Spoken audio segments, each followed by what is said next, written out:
So I am Lori Werth. I serve as the Provost at the University of Pikeville.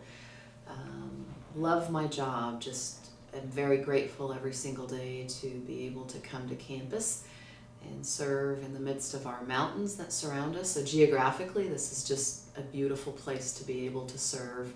Our family is very outdoorsy, and so we value nature, mountains, the outdoors, but to add on that, the mission of our institution and who we are, that's very near and dear to me. I'm also a daughter. I'm a mother of 3 of my own daughters, a wife who's been married 22 years, and very, very grateful for the companionship and friendship of my husband. I'm a learner at heart. Every single day, students teach me, our faculty and staff. I don't leave every day without learning just a little bit of something new, and that's important to me. That's important when I teach. It's important when I lead. When I play ball with my girls, just being able to learn, and that's a priority for me as well. I love to read, and that's part of who I am as a learner. Much of what I read revolves around leadership, and that's something that is a part of who I am as well, leading and serving. I've been in higher education now for almost 23 years, and primarily in private higher education, working within liberal arts colleges, professional programs, doctoral programs. But I love higher education, the energy on a college campus. It's part of who I am as well. Every day interacting with our students, that's something that's very important to me. I love the outdoors, as I mentioned, mountain biking, running, fishing, being able to enjoy family time as well as being in higher education. Family is important. That's part of who I am, and I think it's such a good fit for the University of Pikeville. My family, my parents, extended family, the community, I consider my family as well, and then the UPike family. This is all very important to who I am, my calling as a leader, and how I give back and serve as well. Well, you definitely bring a lot of compassion and energy into the room and into a campus, and have a lot of big ideas and big dreams that are people-centered. So when we think about dreams or a dream job, are you living it? Is there something out there?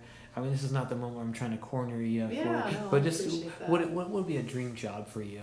Yeah, so throughout my career, it's interesting. I've never thought of particular jobs or job titles as goals or aspirations. So I fell into my very first paid full-time job with health insurance just because it was open and I thought it was interesting. I was an admissions counselor many, many years ago. That was my first job at my alma mater. Had just gotten married and I needed a full-time job. My husband was still finishing 1 semester of undergraduate classes. And honestly, it was a job that made $16,200 a year. I still remember it, but it was a job that had health insurance. And so for us, being newly married, that was important. So never in my wildest dreams did I ever think that I would be a university provost responsible for helping lead this institution and transforming the lives of students. So if I think of what my dream job is, it's continuing to serve and to make an impact on the lives of students. And I don't know where that's going to take me. It could be here for a long time. It could be somewhere else. I'm not exactly sure where that's going to take me, but I value every day being an environment that we can give back to our students. So honestly, I've never thought of particular jobs, roles throughout my lifetime and career. I've spent in, the first time that I jumped from admissions into academic affairs, it was a job posting in our local newspaper. And so it was an assistant professor of education at Northwest Nazarene University. And I showed the job description to my husband and I said, gosh, I don't know if, this is a good fit, but it's interesting. It's interesting. They were looking for somebody with research background. They were starting a new program, so my admissions experience really was a nice addition to that particular job. And he looks at it and he said, gosh, you should really apply for this job. It's a great position, tenure track position, assistant professor, exactly what I wanted to really get that academic affairs experience. And I didn't apply for it. I said, we'll see. At 2 a.m. one night, I was woken up, and just this gut feeling of, you need to apply for this job. So I woke up in the middle of the night and got to my computer and I applied for a job. And so even when I think of this particular job that came open here at University of Pikeville again, I ended up just looking at positions in the Chronicle of Higher Education, actually for a friend and a colleague, when I came up to a provost position, and I thought, what does that job do in higher education? I knew a little bit about it. And when I looked at it, again, I took the position home and I thought, this kind of takes a little bit of what I've done in higher education into one position. And as I think about my role here, it was the job that helped prepare me the best are the ones that I've done in higher education for this one. The easiest transition for me has been this particular role, but I think back at the other responsibilities that I've done that have prepared me for it. So I've never been somebody to say that I want this job, this career track, but I know this is odd to say, they've come in just really odd ways, and so I'm going to hold to that. I'm going to keep doing what I do, and I know that it's going to be in higher education. I don't foresee myself leaving college campus or university. I just like the energy. I like the stories of people, the experiences, faculty and staff that we work with every single day, community. So this is all very important, and I don't foresee myself leaving higher education. Mm-hmm. As we talked about things maybe out there in the future, we'll go back now. As a kid, right, with these big ideas and dreams, I suspect as a little girl you were also filled with big ideas. As a kid, what did you want to do? So I thought I wanted to be a physician, actually. So growing up, I immigrated here from Romania and started school.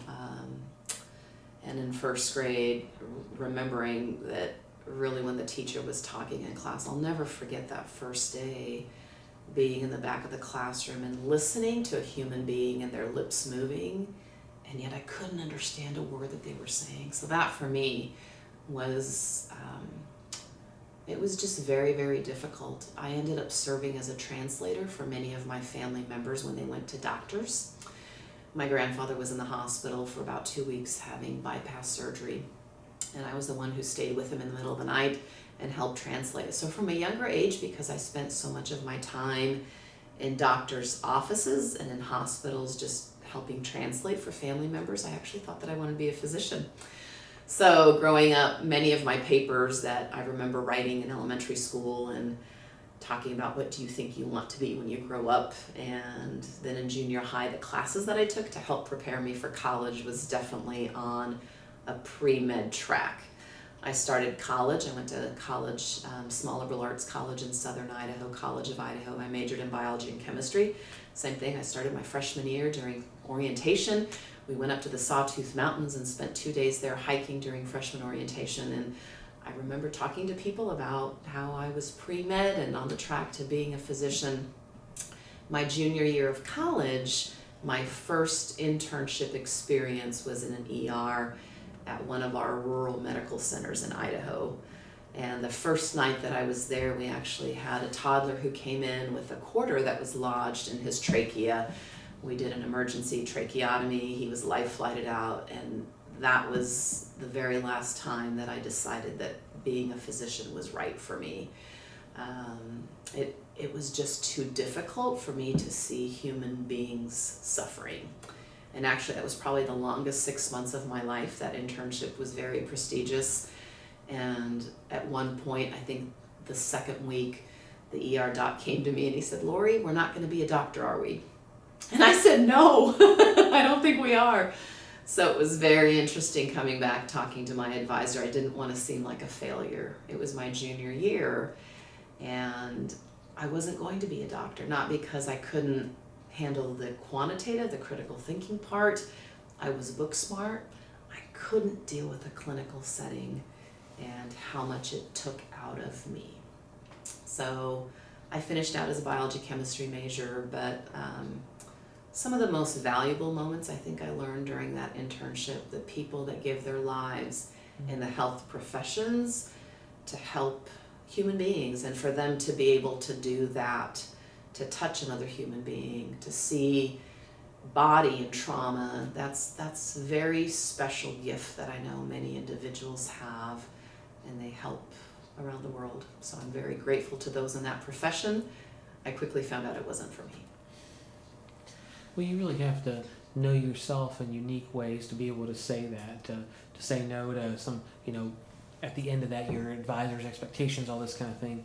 So today, as you now are, as an adult leader with all these responsibilities, and people look to you, if we were to boil that down to a sentence of a call, what would you say in a sentence your call is for life? Yeah, I would say within a sentence, my call is to empower first generation students, maybe who have come from very difficult backgrounds, students who did not even think that college education was an opportunity for them, families who might come from backgrounds that couldn't afford higher education. And I think that comes mainly from my background and how I grew up, that I never thought that I would go to college. I never thought in my wildest dreams that I would finish a bachelor's degree, then go on to a master's degree. And I remember walking the stage when I accepted my PhD and a doctoral degree, and I just thought to myself, how did this even happen? And thinking back to those teachers that initially helped me transition my life in learning English. And so for me, my calling is giving back, inspiring families and students that higher education change the course of lives. And it helps open up perspective, it helps teach, it helps you question, and that's something that I think is very important in education, that sometimes what we see, what we grow up to believe in higher education, we press you as students. We press you in very good ways to think and to understand, because in the real world and with jobs, you will interact with people and circumstances that are very different than what is familiar and comfortable. And I honestly think that's what our job is in higher education, to continue opening perspective and dialogue and conversation and questioning and thinking a little bit more deeply about our own convictions and beliefs. I think helping understand about everybody else's, a world perspective, cultural perspectives, I think it deepens who we are as individuals and our understanding for others.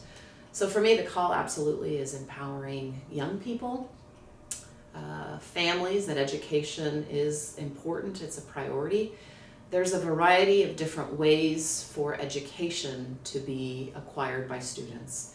And I firmly believe that education and the different types of programs and offerings, we have technical education that benefits students across the Commonwealth. That's important. We have community colleges that serve their purpose in the Commonwealth, and students who transfer to UPike from those community colleges. And we have students who come here directly from high school. They finish 4 years and they're admitted into medicine or optometry. And so there are pathways to education, and that's something that I believe as well, that service students in profound ways.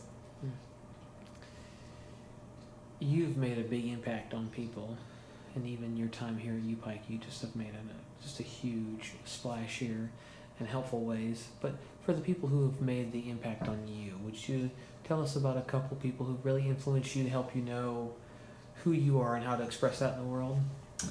Yeah, I mean, for me, if I think of individuals who've impacted me, family, like I mentioned earlier, is very important to me. My grandfather, who received a 4th grade education and who kept encouraging me growing up to do well, and I would show him my report cards from elementary school and he encouraged me. That's important. And if I think of family who knew that it would be easier for me while I continued in education, and while they were mechanics and housekeepers and worked odd and end jobs, they knew that education would provide a pathway to make life easier and to contribute. I think of my husband. I couldn't have done this journey without him. During times that we had kids and I was going back to school, there was a point where I was getting my doctoral degree and we had a 3-year-old and a 4-month-old, and I was working full-time and going back to school. And that semester when we had our second daughter, I was taking 3 classes, and they were 3 night classes at that time, online education and online classes did not exist. And so I was going to campus 3 nights a week from 6 o'clock to 10 p.m. at night. And he would come and bring our daughter, and I could see her.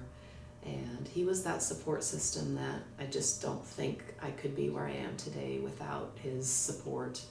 And that's very, very important to me. And then leaders that came about in my life that I saw the good work that they did, the level of integrity that they displayed during difficult situations, doing the right thing, which I think is important. And then consistently standing by how important it was to have strong ethics, morals, values, and even during difficult situations, transparency was important. So I think back 2 to 3 leaders that I've had, even when I was younger. My first job as an admissions counselor, our dean of admissions, a great gentleman, he actually died several years ago of cancer, but he was something, Dennis Bergvall, who taught me so much when I was the young age of 20 and starting off my career in higher education, how important it was to be collaborative. He actually presented at a national conference and invited me to come as a young admissions counselor, and always empowering those around him. And I learned that from several different leaders that I've worked with, and I think that's important. So if a person were watching this today and they say, Dr. Werth, like, you are living out my dream, this strong leader that's inspiring others, I want to do what you're doing. How did you put yourself in this position? What did you do to put yourself in this position? Yeah, so for me it was always working hard, a strong work ethic. I think that's very, very important. Never asking for anything extra when jobs or responsibilities come to you. So many times in higher education, I would have supervisors asking to serve on a committee, to do this extra responsibility. I always volunteered to do it. I did it 110%. I never asked for extra money. So for me, that was important. I grew quickly in my career, and I did that starting off early in my career in admissions, always doing extra task responsibilities. As a faculty member, I taught extra classes, I developed courses, I served on committees, accreditation. Those are responsibilities that I took, and I took them as thinking, boy, there'll be extra learning moments and opportunities for me. It goes back to that learner side. And then I wanted to do it best. I'm a little competitive. And so being able to have a product that's done and done well is very important to me. And so for me, it was working hard, making sure that what I needed to do worked well for an entire group and team. The only time that I've actually accomplished something by myself solo was my dissertation. Most of my research that I've done has been in research teams. I often tell faculty that there is a great deal of joy that comes in working collaboratively. As a faculty, I love team teaching, being able to collaborate. One of the classes that one of my absolute favorite was co-teaching a research methods class with the nursing faculty. We would meet every Monday morning for about an hour, and those meetings turned into 2 hours that we got to know each other and her background and my background. And I was an educator teaching research from that perspective, and she was a nurse. And some of my favorite work that I've done in higher education has been just in moments of collaboration, that you use the strengths of a team to move initiatives forward. I think that's very, very important. In the many conversations you've had with students and faculty and staff, some people can be overwhelmed by people who have a very clear sense, because they don't. Yeah. And when you have a conversation with a person who just really has kind of no idea what they're supposed to be doing with their life, what kind of advice do you have for them? Yeah, I just have the advice of experience. So whether that is volunteering, internship, jumping into a job and then figuring out from that particular job where my strengths lie and the intersect between passion. I think that's so important. Whatever career path, vocation, and calling, there has to be an intersect between the skill set and the passion. That not doing a job and not coming to it with passion, I think, is very, very difficult. So whatever that individuals decide to do, I often say to them, you have to love coming to work, and whatever that particular job is, there's a variety of career pathways every single day. With the proper skill set, it doesn't mean that you don't change career pathways along the way. So give yourself permission to change your major. That's okay. Being able to stick with your major, and within a liberal arts college, which is what I attended as an undergrad, it gave me opportunities to really switch career pathways. I remember graduating and thinking there's nothing that I'm going to be able to do with a bachelor's in biology and chemistry. And I applied to graduate school in a program in education and counseling. And when I started graduate school, the first paper I wrote, the professor handed it back to me in graduate school at Oregon State University, and they asked me, my English major, what college did I go to prepare me to be such a great writer? And I thought to myself, no, I'm not an English major. I was a biology and chemistry major. They couldn't believe that. But I gained those writing skills from the liberal arts college where I was educated. So I went back to my alma mater and I said to my professors several years afterwards, they thought that I was an English major because of my skill set, but it was the work that my professors did in every single class to instill those writing skills, communication, critical thinking, that I really attribute my success to. So the stress of being able to say I want a career, mine has been 22 years. It's okay if you change pathways. There is nothing wrong with that. So giving ourselves permission to live into where that passion lies and the intersect between skill sets, that's very, very important. Well, you were definitely a life-giving leader and